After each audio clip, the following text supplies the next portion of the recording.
SP मूसा ने अपनी investigation team के साथ की तफ्तीश एक और वारदात की। यह है किस्सा मुरीद के जिला शेखुपुरा का।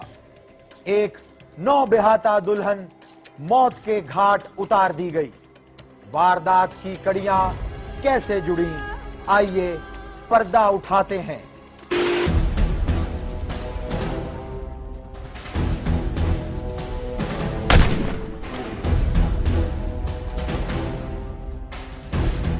हाफिजा शुमाइला की शादी बड़ी धूमधाम से की गई।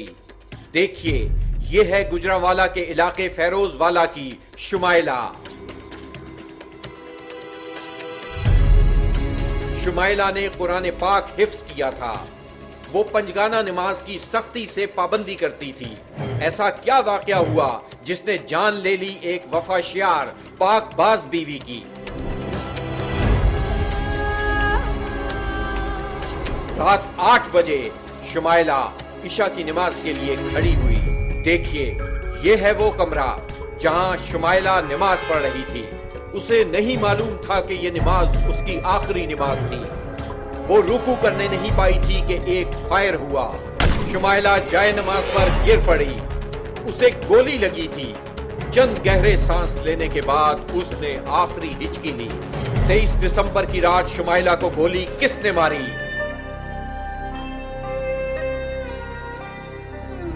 इस भयानक वारदात का जिम्मेदार कौन था? शुमाइला और साजिद की शादी को अभी हुए थे सिर्फ 25 दिन। यह है दोनों की शादी की तस्वीर।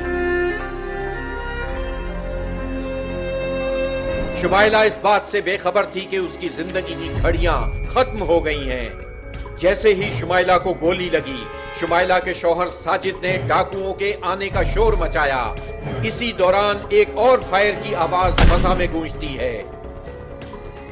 थोड़ी ही देर में पुलिस जाए वकुआ पर पहुंच गई।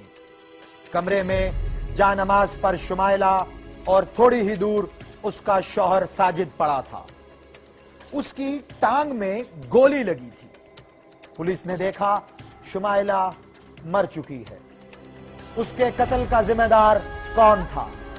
पुलिस ने तफ्तीश शुरू की और कड़ी से कड़ी जुड़ती गई। जब मैंने मौका देखा, मैं फौरी 5 मिनट में वहां के मौका पर पहुंच गया। तो वहां पर मैंने देखा कि इनका जो घर है वहां कोई आदमी दाखिल नहीं हो सकता।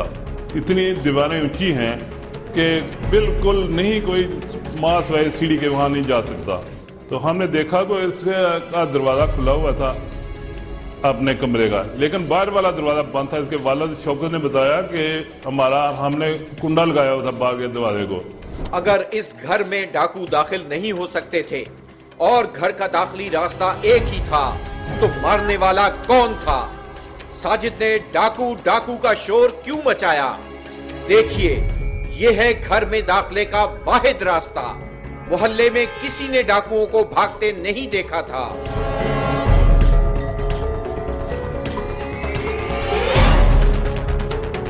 मैंने तमाम मोहल्ला से लोगों से दरियाफ्त किया कि कोई शख्स किसी ने कुछ देखा है, तो किसी ने भी ना बताया। कि कोई हर यही कह रहा था हमने किसी को नहीं देखा, कोई बात नहीं है, कोई आदमी देखा। इसके वाले से पूछा, उसने कहा ये हमारा जेवरात सारा मेरे पास है, कोई चीज़ डाकू ना कोई लेकर गया है। जब उसने ये बताया कि कोई चीज़ लेकर कोई नहीं गया, तो फिर हमारा ज़हन इसकी तरफ आया। हमने इससे दरियाफ्त की तो पता चल गया था कि ये इसने खुद ही ये सारा वक़्वा किया है। देखिए, ये है गुजरांवाला में हाफिजा शुमाइला का मैका। वारदात होने से 6 घंटे पहले। देखिए भैया, ये मोटरसाइकिल बिल्कुल नहीं है। हाँ बिल्कुल, बड़ा अच्छा ससुराल मिला मुझे। गाड़ी का नहीं हो सकता जी? भजन गाड़ी का भी हो जाएगा। मैंने सोचा चलो अभी। ठीक है, मैं चलता हूँ, परसों आऊंगा, याद रखना। चल अपनी बहन को भेज। इससे पूछा गया कि ये कत्ल क्यों तुमने किया? इसने कहा कि मेरी बीवी जो है वो जेल में कार नहीं लाई थी और मेरा इस वजह से इसके साथ झगड़ा हो गया और झगड़े में मैं गुस्से में आ गया। गुस्से में आकर मैंने अपनी बीवी को मार दिया। उसके बाद मैंने अपने टांग पर खुद फैर मारा ताकि ये डकैतीदार है, मैं फंसू ना। तो ये थी शुमाइला की मौत की वजह। साजिद के बगल में छुरी थी और जुबान पे राम राम। उसने खुद अपनी टांग पर गोली मारी और डाकू डाकू चिल्लाने लगा। साजिद ने सारी कहानी यूं सुनाई। वाकई वो बैठे सी, मैं भी बैठा था, लेकिन मैं अपने पिस्टल दे नाल देख रहा था पिस्टल ਨੂੰ अपने मैं अगे नहीं देखे कि बैठा है या उन्हें गोलियां भी है नहीं कि नहीं, लेकिन मैं वो पकड़ के खिंच के थोड़ा जा पिस्टल छड्डन दे नाल फैरां दी आवाज़ आई है। उन मेरे हाथ ट्राई करते हुए या खुद चल गए ने, इनका कोई मैनू इलम नहीं लगा। उस तो बाद मैं शोर कर देता नहीं, मैंने नहीं उसको बाद में देखा। जब मुझे लगा है ना मैं गिर गया हूँ नीचे, उसको मैंने नहीं देखा। उसको बुलाया गया डकैत हैं, चोर हैं, तो ऐसे ऐसे आए हैं, तो ऐसे इतने आदमी हैं, लेकिन इन्होंने सब मना लिया कि भाई ये नहीं है, सही बात बताओ। जो भी बात मुझे बतानी पड़ी। जहेज जैसी लानत मुद्दतों से गरीबों को चाट रही है। शुमाइला का दुख ऐसी ही बेशुमार लड़कियों का दुख है जिनके शौहर लालच में अंधे हो गए हैं। याद रखिए, जुर्म लालच से ही शुरू होता है। देखिए, चोर, डाकू और लुटेरे तलाश में रहते हैं ऐसे घरों की जिनके मकीन घर पर मौजूद ना हो।